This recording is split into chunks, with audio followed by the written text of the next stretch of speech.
Always remember, your focus determines your reality. Stay close to me, and you'll be safe.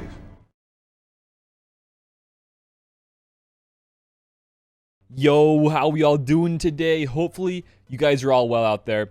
Today's video, I wanted to go over 10 different tips that I have for you in this new upcoming 3v3 Grand Arena season. So these are tips that I have learned since I've started playing 3v3 and what I feel like are good ones for me to share with you, especially if you have to fight in these higher divisions. And you can also apply these different tips to you people who are in lower divisions with lower GP.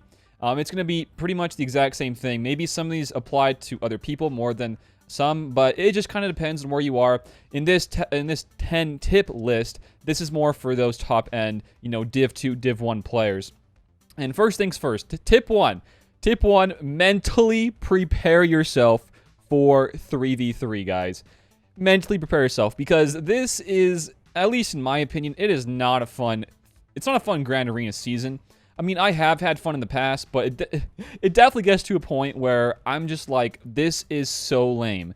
And I have to deal with, like, these GLs and all these different crap, people place on me. It's just not fun. And definitely something that I have to I have to mentally prepare myself for every single time it comes around.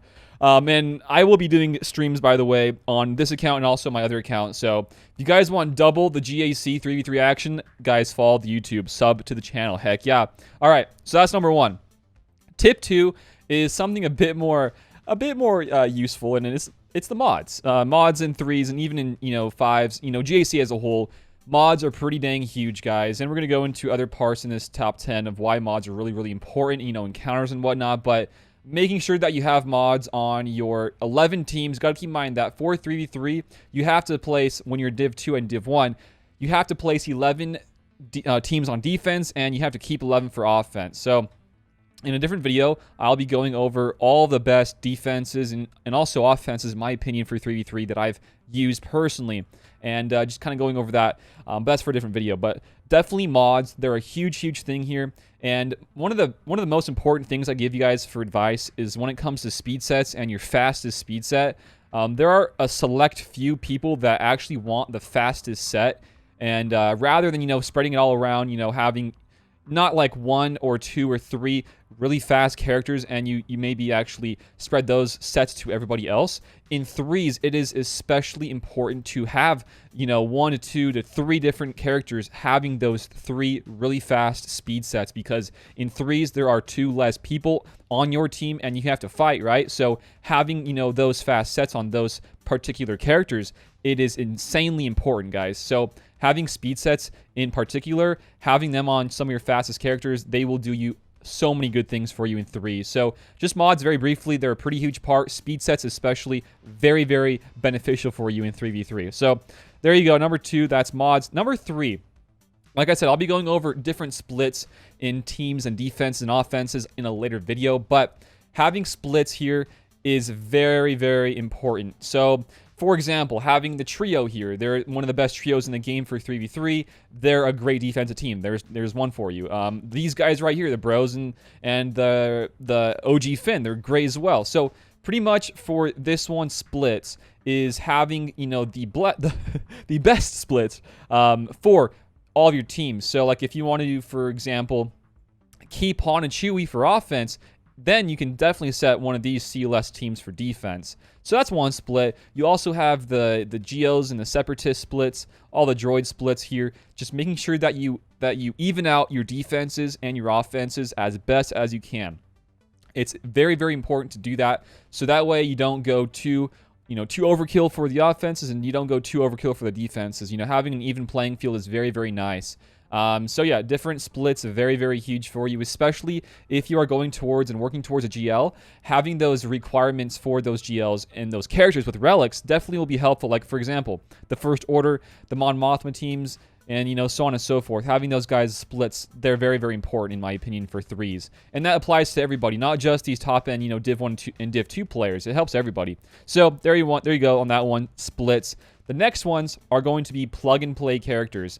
That is the next tip here. Plug and play characters, very, very important, especially in threes, because you don't have that extra couple characters to help you out, right? So you really want to make sure that you're using them to the best to their ability, right? So for example, Hermit Yoda, he's a great plug and play character in 3v3.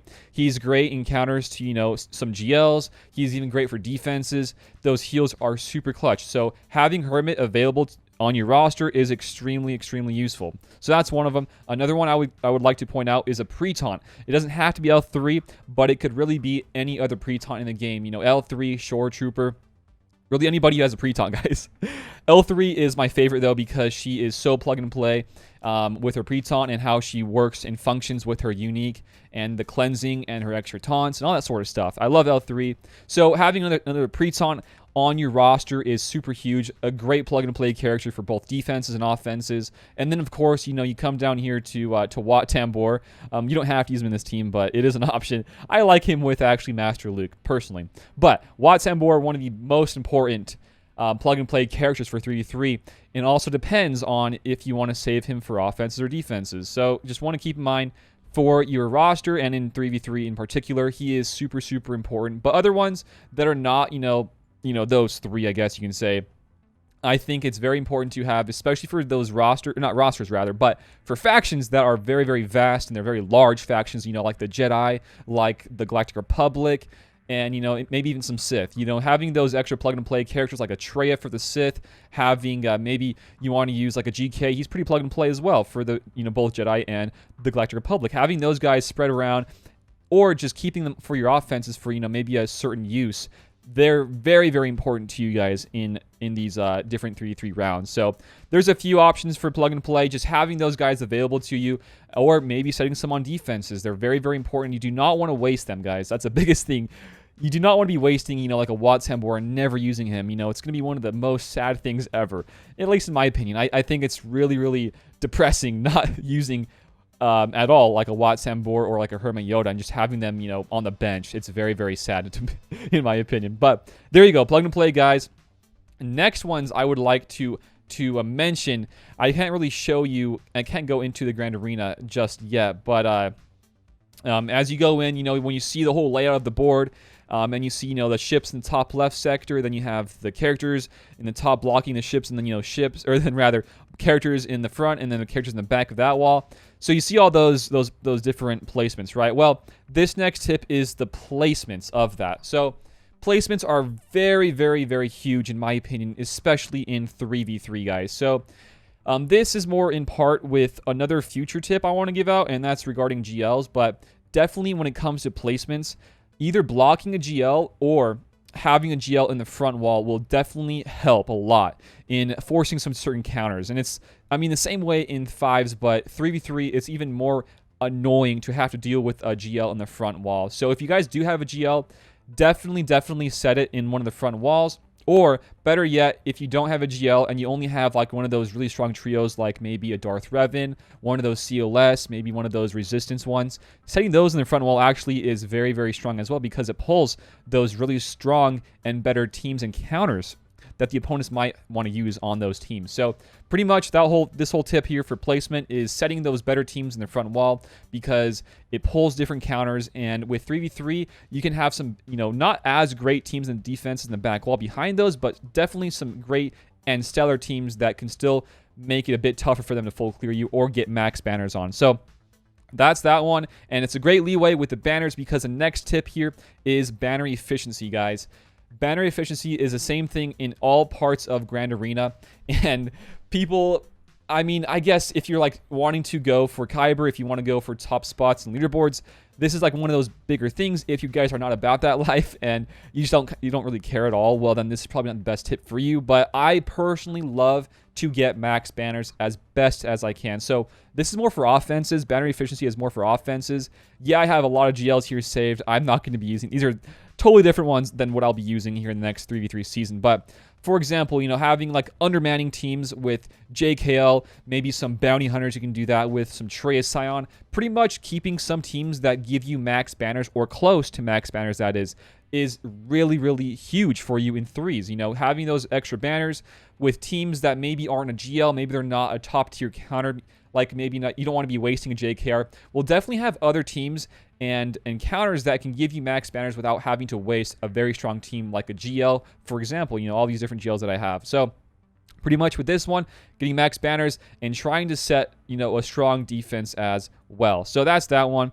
And then the next one here is going into part with all this different stuff, guys. And my next one is, please, for the love of everything that's holy, do not cheese. Do not cheese your board, guys. I can't tell you how annoying it is for me to fight somebody who cheeses and how dumb it is for people who do cheese that are playing Grand Arena. It's like one of the dumbest things out there. I cannot emphasize how lame it is and how dumb it is and how pointless it is for you to cheese in Grand Arena. So don't cheese. Very simple. Do not set a very, very weak defense and then save everything for offenses.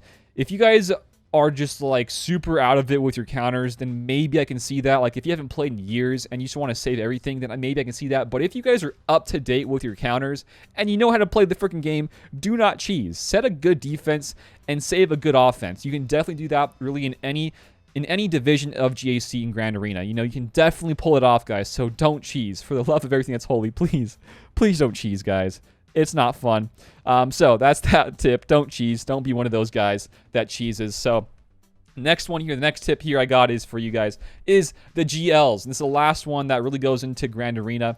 That's a pretty important one that I would like to point out. GLs. So yeah, we just mentioned, having some GLs for defenses, but if you have to kill and fight some counters of GLs, then definitely, if you know the guy in his history that he does do this and he sets GLs, and you know that he does rather. Definitely save, if you have one or two, save one of them at least, but then definitely want to have and keep a different non-GL counter to their GLs if possible.